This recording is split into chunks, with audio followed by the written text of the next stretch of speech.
I'd now like to invite Sean Hodges up to give his presentation. Sean is the Manager of Catchment Information for Horizons Regional Council. So Sean, take it away.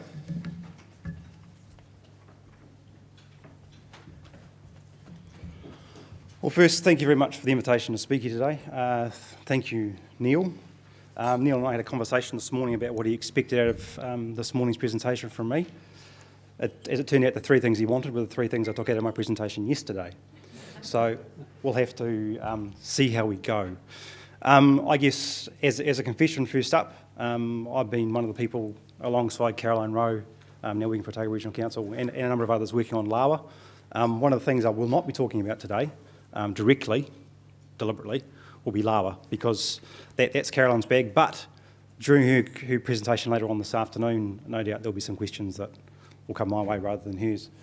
My presentation today, I really wanted to focus on our participation with our data globally, and then looking at how that relates back to what we're doing at a local level.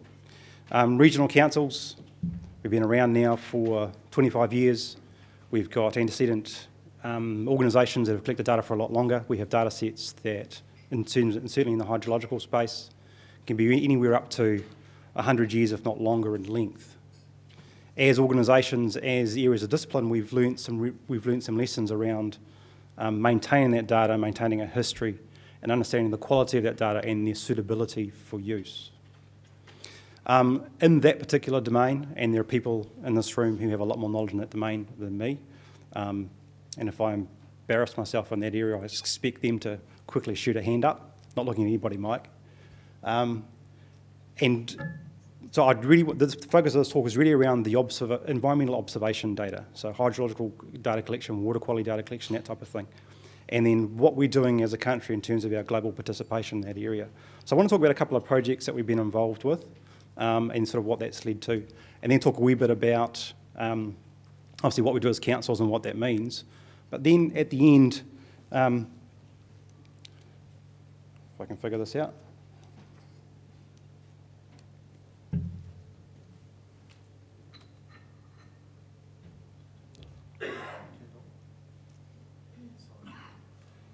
Right, there we go. And then at the end, probably, here's some dirty laundry. It'll be my dirty laundry, the councils that I've worked for's dirty laundry, but some of it. And already some of those topics of conversation have already been had by some of the previous speakers. And as I was listening to Colin, especially this morning, I was thinking, well, he's actually done some of my slides already. So, hands up, those of you who've heard or know what the OGC is. 1, 2, 3. Oh, fair smattering. That's good. For the rest of you, I'll do a brief intro on what it is. Second question, how many people here run the Esri platform for geospatial data? A fair smattering. Okay, that was just my curiosity to see sort of the distribution of hands really around the room. The Open Geospatial Consortium is an agency incorporating about 400 odd companies, and they're all talking about how they can share geospatial data. The idea is that, you know, in days gone by when there were various proprietary formats floating around, it was hard to exchange data. We've been talking about open data this morning, interoperability, all those sorts of things.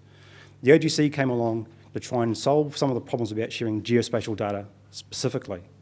And so these days we're familiar with web maps and seeing maps on screen, points, lines and polygons and all that sort of thing.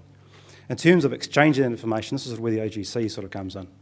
The Open Geospatial Consortium, so more than 400 companies, and they work in a number of different areas, specifically around spatial data, but widening that scope into the areas of observation data, into measurement data as well. In addition, in terms of the catalogues I was talking about earlier, such as data.gov.nz, talking about catalogue services as well. So this is a place where those standards have been defined, have been built, have been developed. So when the question about harvesting was brought up around how can we take from one catalogue and put it in another, it's this organisation that actually sets the rules of the game about how those sorts of things happen. One of the standards that has been produced that, and this is where I mentioned LAWA, that LAWA has adopted for its data exchange is this thing called WaterML. WaterML has been an aggregation of standards and a revision of standards over a number of years. There were 4 or 5 major standards globally that hindered the exchange of information. Why might you want to exchange information globally or across regions or across international boundaries? Primarily issues around flood prediction, flood warnings, all that sort of stuff. It's about what affects the community. So they're looking at a common standard across countries so that they can actually easily share information. So this standard was built over a number of years and sort of finally published around 2012. This standard has been, it's also going for adoption as an ISO standard as well, and is currently sort of under revision in terms of a more generalised standard that takes out the water aspect of it and generalises it to more of a time series ML. And this is where Landcare Research has had some significant input there into sort of the generalisation of that standard for more general adoption outside just the water domain. But this is sort of the standards that the likes of LAWA has picked up to try and facilitate the exchange of data across agencies so that it's not a national standard, it's an international one that there are other players involved, other players have invested in. Now, the place where all this stuff was sort of worked out, some of the rats and the mice swap, the issues and trying to get some of these things in place, has been through this project called, through GEOS, this Global Earth Observation System of Systems. The idea is that as a society, there's lots of data available across lots of different domains, and it's a benefit to society to be able to share that. So what the GEOS project does is try and set up implementation pilots in various domains to see how it actually works. They try and implement standards, see what the gaps are, see what works, see what doesn't, and then look at what things next need to be done to make things work better. And what I'll just briefly cover on here this morning is this work in the water domain, or the water societal benefit area. There's a whole program work that sits under that around data sharing and around improving the capability of agencies and countries to share that data for the benefit of their communities. Now, one of the aims in this water societal benefit area is around this whole business of flood forecasting. The idea that the issues they're trying to deal with were where a river catchment extended across a number of countries, and there was a flood coming through that particular catchment. Say, for example, the Mekong, which comes through 4 countries. If there was a big flood coming down out of China, lots of rainfall, how does Vietnam down at the bottom end know about that? How could they exchange data? Those mechanisms weren't available. So this project is around trying to find ways of sharing data across those international boundaries. A lot of organisations involved in trying to pilot these things to make them work. And over the last 3 years, both NIWA, ourselves, and in conjunction with those agencies before, have been sort of working on different aspects of this. Back in 2013, we started with a very simple concept. How do we share streamflow information globally? So with partners in Japan and in Africa and United States and UK and Asia, it was about how could we show streamflows across the country, all being delivered through a consistent data format. That highlighted, firstly, that it could be done. It wasn't easy, but at a global level, we could all share data in the same way. We could all stick everyone's gauging locations on the same map and go anywhere and get a graph of the data. So, and implementing that requires a number of systems that sit underneath that. It didn't matter what the system was that sat underneath it. What was important was how that information was then surfaced and shared to then be consumed by this sort of application. Once that information is available and for the community to use, yes, it may, in terms of what other people can then do with it, is a positive outcome. That's where the society starts to get the benefit of having this data available in a common way. What sits underneath this, though, the complexity is around how the data is described. What's its metadata? What's its context? How can we compare the data collected in the United States with the data collected in Vietnam? Is there comparability to it? And so there's a whole lot of additional work that needs to go in and around this, around how we define our terms, our phrases, our meanings, etc. So we provide full context for the data. In the AIP 8 project, which is just on this year, this is an email that came in just the other week. We've gone from just doing don't worry about reading it too much, unless you've got really good eyesight. We've gone from simply sharing the stream flow data to now looking at having flood forecasting or stream flow forecasting remotely from the organisation that actually provide the data, and then the forecast provided back. So in this particular experiment, across in the US, it was either at the University of Texas or Brigham Young University in Utah. They're running a flood forecasting system. They're combining data from a number of countries being delivered via this WaterML package of data, and then running regular forecasts on this data. And they've basically been able to using the OGC standards that have been specified, that have been set up, they've been able to bind to these data sources relatively easily, with minimal transformation, and then do flood forecasts. Obviously, in the United States, they can do a lot better job of it than elsewhere. They've got a very detailed model of their stream network. But we've been looking at it recently with respect to our Wanganui catchment, because our involvement was providing data for the Wanganui catchment. So on the tool that this team built, we can go look at the Wanganui catchment. We can look at the gauging sites we have within that catchment. We can look at the stream network within that catchment. And we can either click a reach or click a site and then get the forecasted flows within that catchment or within that stream or within that subcatchment, within that reach. Our hydrologists have been looking at the forecasts that have been generated via this method. And they weren't expecting anything particularly revolutionary. After all, the model's not calibrated. They didn't know much about how the catchment operated. It was just, we'll just plug the data in and see what happens, essentially. Jeff was pleasantly surprised, Mike. It didn't actually do a bad job even before calibration. So this is an example of where, if you're publishing data services, so here we've got time series flow data that's been published as a service using an OGC standard, this WaterML thing, being consumed overseas, them running processes on that data, doing modelling on that data, using the computational resources that they have that we may not have easy access to here, and then returning a result that not only we can use, but the public can use as well. So, I mean, as your other councils will be doing, you'll be all running your own flood forecasting systems, doing your own flood forecasts. They're doing this now on a global, capabilities now do that on a global scale.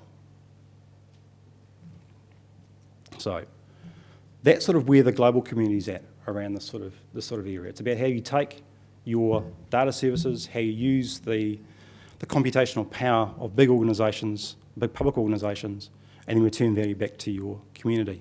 So this aligns directly with that whole goal underneath that water societal benefit around being able to deliver this on a global stage. It means that with a flow gauging site at any country, this can be done, and everyone can have access to the same information. So it's democratising your data. Another piece of work that we've started to be involved with, again related to this GEOS project, is around access to NASA's archive of remotely sensed imagery across the planet. But more than remotely sensed imagery, they're remotely sensed data, things like soil moisture, that type of thing. They've got a big archive of this information, and they've made available through various formats for people to use. One of the nice things about this is that it's federally required in the United States, so they provide all of this data for free. So there's no cost to the user to get it. So what they've done is they've got this thing called data rods, and all that means is they basically stacked up all the remote sense data, and then at a location they've drilled through it. And as each image that they're taking represents a snapshot in time, you end up with a time series through all those layers of data, hence the data rod. So this is work that God Earth Sciences are doing on behalf of NASA. We're looking at how we would incorporate, I'll mention LAWA again, incorporate this stuff into LAWA, because what they're working on this year is the availability of this data as WaterML2 again. So that was the explanation of the data rods. They stack all their time series based imagery, remotely sensed data, and basically build a time series at a location. For New Zealand, we don't pronounce the D, apparently. I was in Australia the other week and it was learning to drop the right vowel and hearing what they have to say about New Zealand. So that was fine. In New Zealand, this is the coverage of the grids for soil moisture across our country. So I don't know how big your soil moisture networks are in your various organisations, but in terms of, I guess, data, this I think is collected every 6 hours. They collect the data, remotely collect the data, and then they run models to determine what the soil moisture is at each grid square. What you can then do is you can go and click on a grid square and then get a graph of what the soil moisture is. And that data is, I grabbed this morning at some unearthly hour. I was putting this together.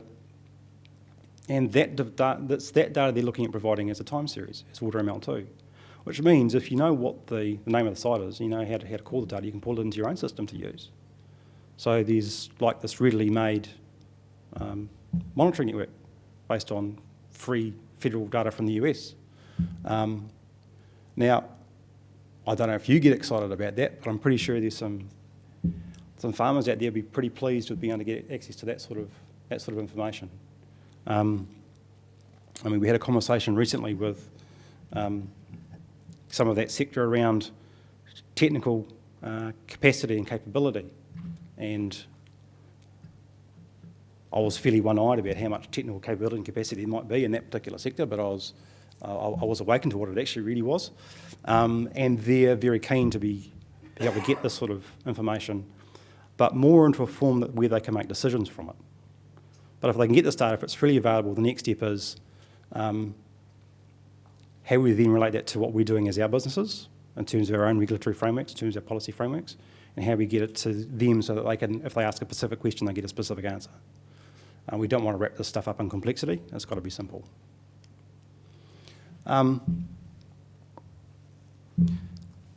As councils, we've spent a reasonable amount of time collecting data and now providing data. Over the last couple of years, there's been a reasonable amount of effort in trying to open the data up in terms of the work that Caroline's going to talk about later under Lower. And so we've got this ability to provide data, but a poor ability to discover it. Currently, you've got to know where to look. And that's been kind of deliberate because there's been some reticence, some hesitation in making this data immediately and freely available. There's a lot of questions that need to be answered before people get really comfortable about that. With Paul's conversation this morning about licensing, that goes some way to, I think, resolving some of those issues, but it's about how that then becomes adopted within our organisations, how that becomes part of our policy, becomes part of the framework of what we do. And trying to work on enhancing the discoverability of this data. Our working groups got together to look at how we share data across the different environmental domains. This document, which has been largely produced by Landcare, but has had contributions from the aforementioned agencies, it's called the Environmental Data Observation Profile, and it's built on top of, sorry for the acronym, the WFS. Basically, it's a standard from the OGC that allows us to discover spatial data, and us to see where it is, ask questions of it. And so what we've done is that a profile has been defined that says this is how you can go and find observations and measurements from your organisations. You've got to publish it this way. If you publish it this way, then we know how to go away and find it. But we need some guidance around some of these standards that the OGC publishes because they're very general.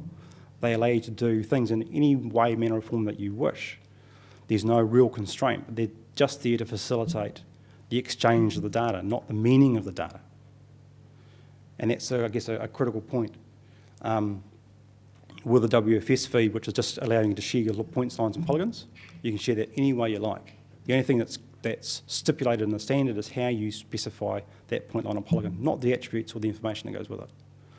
Under the EODP, it's about setting rules in place. How is this done? How do you describe it? What's the structure?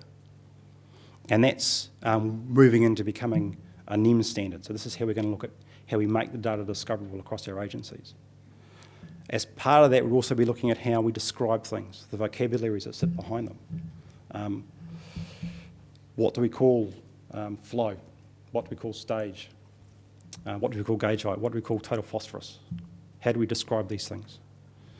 These things need to be supported by a set of agreed vocabularies provided by someone.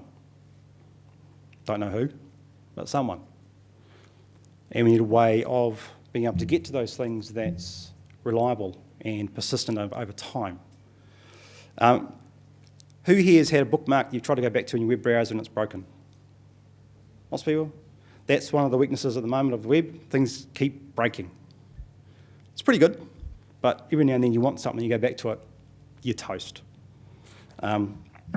It's really unfortunate when you've got that really useful PDF that's suddenly been taken off and you can't find it anymore. Part of this is about how we actually set some rules in place around how we define this information infrastructure, coming back to the Lynn's conversation earlier. How do we actually get some of this in place, and who has responsibility for setting up some of the rules of engagement around that? Just on the ERDP, I just want to acknowledge the team there. How much time do I got? 10 minutes. So that all sort of, some of the things that are occurring in that sort of global stage and on the national stage, trying to implement some of these standards and use them and trying to get some repeatability, some certainty around the use of them, and then fitting them into a standards framework. And Alison's going to talk a wee bit more about NEMS later on and where that fits in this space, because we need guidance about how we do these things, because there are ways of doing things. It's a matter of all agreeing on the same way of describing it. How many people here from regional council? Lots of hands? Fantastic. Local context is regional councils. So again, I'll talk about hydrological data. So it's about how we relate this back to those global projects I've been talking about. It comes down to what we're doing at each of the sites we're actually investing in, collecting data and storing data and making it available to the public, and dealing with the issues that others have mentioned earlier.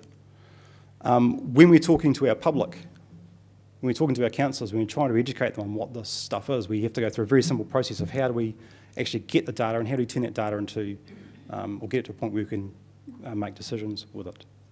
And it comes down to primarily how we're collecting, how we're storing, how we're checking it, how we're making it available for people to use. So, I mean, this is us. You've all got your own networks, but you should see some commonalities here and sort of the things that you collect. So in the data space, data's easy. That's instruments at a site. They're fun to install, they're fun to go out and use, they're fun to go check in winter when the snow's a couple of feet deep. Better if you get a helicopter into those ones. But we've also got, at each of those sites, got lots and lots of sensors, all collecting all sorts of different data in different ways. And again, with the NEMS, it's how we get these things installed, how we get them monitored, how we get them running to deliver data of a sufficient quality. And of course, we've all got our manually read sites as well that we collect. We're talking earlier, the conversation earlier about reliability of data. How can we know how good it is? How can we know how valid it is for reuse? How can a person pick up a piece of data and know that they can do this with it or that with it? Within the NEMS, there's a national quality coding schema that's been published. And it looks at basically having data across 6 levels. So basically, you can follow it through a flowchart, make some decisions about how good or bad your data is, and then give it a value. Good data is quality 600. So you can present QC 600 data, you're all good. But you've got to allow for discrepancies in data and other issues that may occur, or information you simply don't know anything about, or the data that's just come in the door that you haven't had a chance to check. And so this is where the quality scale comes into effect. You make decisions around the domain that you're in, around how these things should apply, and then the person who actually goes and requests the data can then make decisions about the use of the data based on the quality code, which essentially puts in place how you're dealing with reliability. And the quality may change over time, depending on if you've got provisional data that goes through an audit process and then it can be verified. This National Quality Coding Schema has been worked on by the LAME group, the Local Authority Environmental Management Group, which is largely the hydrologists and others from regional councils and others across unitary authorities across the country. This has been a long piece of work to get to this point, and fortuitously matches up with the quality code schema inside WaterML 2 as well, again with sort of 6 levels, but it aligns with the standard. The only difference being that the WaterML standard only uses words rather than numbers. Because one of the things you can do with numbers, of course, is you can graph them. So you can graph your quality over time. You can assess your quality of your records over time, make metrics out of your quality data, and then use that to demonstrate performance for the systems that you put in place. And you can use that to drive change and use that to drive improvement processes for the systems that you're putting in place. This graphic is stolen directly out of the NEMS document, but essentially the quality is there for everybody, for the data collectors and the data users. It provides surety around what they're getting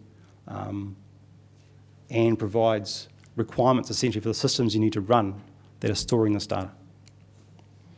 The next phase is, we all are in this business of distilling information. Once we've got it, once we know the data is of a particular quality, we can do stuff with it. So for us, that's what we do. You'll be doing similar things. We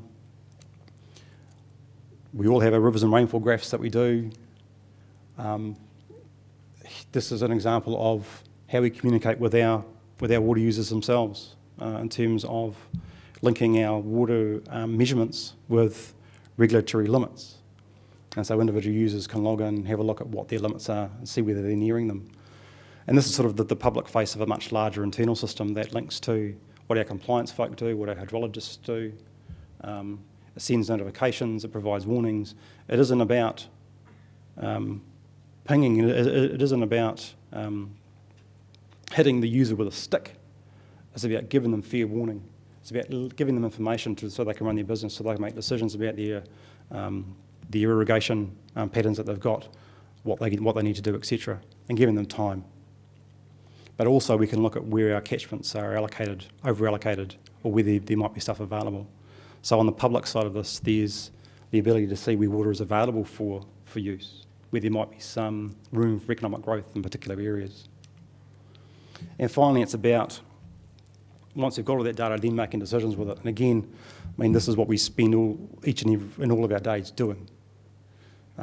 Answering those questions for the public have from the data that we've got. Just in closing, driving to the airport yesterday, I was having a think about this and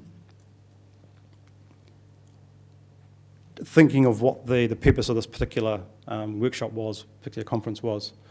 I thought it was worthwhile sort of airing some laundry. But I thought I'd throw this graph in just first, because it comes down to the comment made earlier about context with the information that you presented. I just saw this the other day and I thought it would be interesting. This is a graph of violent crime in New York City over a period of 30 years or so. What was published was this dude, William J. Bratton, was the main reason why violent crime decreased in New York. And based on that graph, you'd have no reason possibly to dispute that, other than the fact that it had been declining before he got there. But the main message out of this was he was running for the New York City Police Commissioner again. So in this 2015, he was running again. He was going to use this graph as evidence for, I've done a good job. What it failed to take into account was the context of the data. The history of the data was actually behind that blue line. And the blue line was actually a demographic change. It was a change in external factors, nothing to do with who was the police commissioner or the mayor at the time. So we've got to understand the context of our data, and we need to make sure that we're storing that with the data that we've got, so we know what the history is, so that we can properly interpret it, particularly with the fact that we set up plans that generally have 20, 30-year lifespans. We've got goals that are 20 or 30 years into the future. How can we make sure that what we're planning now can be measured and properly assessed later? So I thought this was a nice, simple example. This could have been, there was sediment or nutrient loadings over time, and thinking about our particular region, we've got a plan in place that's going to have a 20 or 30-year outcome, sort of bearing this sort of thing in mind. I thought it's relevant to air some dirty laundry. Regional councils, we're rich in this data. It's one of our core pieces of business. But can we explain it to the people who use it? In the same way every time. Can we explain it to ourselves? When you're talking with new people who come into the organisation, when you're talking between teams, there's different vocabularies, different things, different meanings that people take. With the data that all our organisations collect, given they have such a long lifespan, we've got to make sure that within the business that data is protected, that it's recognised as a key asset. The business itself has to recognise the value of it, has to plan for it, has to maintain that data set, has to have responsibility for the curation of that data. The data we're collecting is not just for this project or for this year or for that year. It's in perpetuity, and it's a key responsibility of the organisations that we are in. The system change is a biggie. I mean, we've just come through a major migration. Other councils around the tables have come through migrations as well, trying to draw data through, not just in the time series space, but in regulation and finance, all that sort of stuff. How do we bring that data through? Given that the system you're bringing it into has a whole lot of different underlying assumptions to your data, has a whole lot of different processes related to it. These are not easy questions. Again, this is a point that was brought up earlier. Yes, data is an asset. We recognise it as an asset, but are we investing in it? Do we have a plan about our data as an asset? It's easy to see a built asset, and so we can have a plan for that. I can build that. I can depreciate it over time. I can fund works. I can set up an engineering scheme, and we can fund it. It's easy. What are we doing with that data? How are we funding it appropriately to maintain it over a longer lifespan than the engineering and the built asset?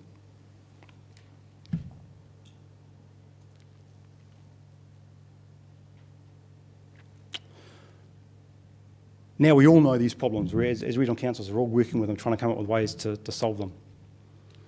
Currently, I'd say we're all singing from different song sheets. We've all got projects and stuff that we're working on, and it's reasonably discordant out there at the moment.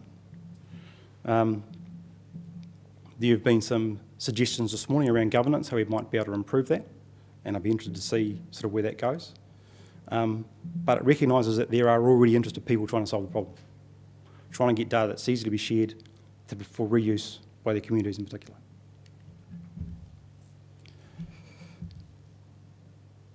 Now, the future value is dependent upon consistent information, consistent infrastructure across everybody. The ability to find the data, the ability to have it defined in the same way, the ability to have the right words, the right context describing those data, so we're talking about apples and apples, not apples and oranges. And that we're using the right identifiers on that data so we know how things are described and where to go. Talking about machine-readable formats before. We should be able to track data through from its supply right back through to its provenance to how the data was collected, and that should be in a machine-readable sort of way. And to do that, we need an infrastructure underneath that supports that allows that to happen. Not only for our own business, but more importantly for the public. Because the public will be paying money, businesses will be paying money to make money in their own areas. This has to be consistent for the country. It's an economic necessity. And I had the question up, who governs? And this is what I was quite interested in the slide that was shown earlier. That Liz had, and I'll be interested to see where that work goes. So, and again, just got to make sure that we're lined up on what we're doing across the local government sector and the central government. So I was pleased to see the strategy, ICT strategy that came out the other week. I originally had the ICT strategy slide in here, but it's one of the 40 or so that I dropped, figuring that someone else would talk about it, just like someone else was going to talk about NEMS and LAWA. So I was glad that it came up, so thank you. But that really does set the stage for involvement from government, central government, down through regional councils, and now it's about how that is actually put in place and made to happen, recognising the economic value of our data, making sure that the right areas of government are governing it.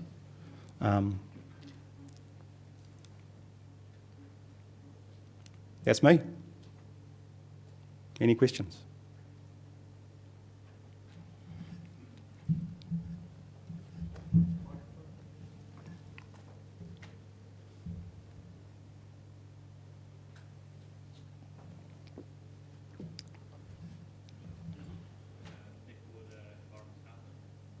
So just going back to the QC, if that changes, I would assume that you would then need to redo the work if you've already assigned codes. So if you have an existing quality system in place? Yes. Yes. Yes and no. Yes. Under the NEM standards, they're defining how these quality codes will be applied to the different measurements that are made, the different sensors, the different measurements that you're making. So yes, these quality codes would have to be reapplied. Okay, thanks. But they've tried to keep it really simple. So you've just got those 6 levels, and it comes down to the rules about how you then apply that. And so part of the things we've been looking at, certainly in the discrete water quality space, is how we can sort of, and I know others are doing it using other methods, is automation of your data checking, using simple rules and then looking at the exceptions and then spending effort on those exceptions rather than the bulk data. How much effort did you go through the process for the quality system? Reasonable amount. It's a reasonable investment to put in place. We have staff dedicated to looking at data and making sure it meets standards. We get our data audited, so we've got to pay for that to get done. It's a big deal, but we're dealing with data series that are of significant value because people are making significant decisions based on them.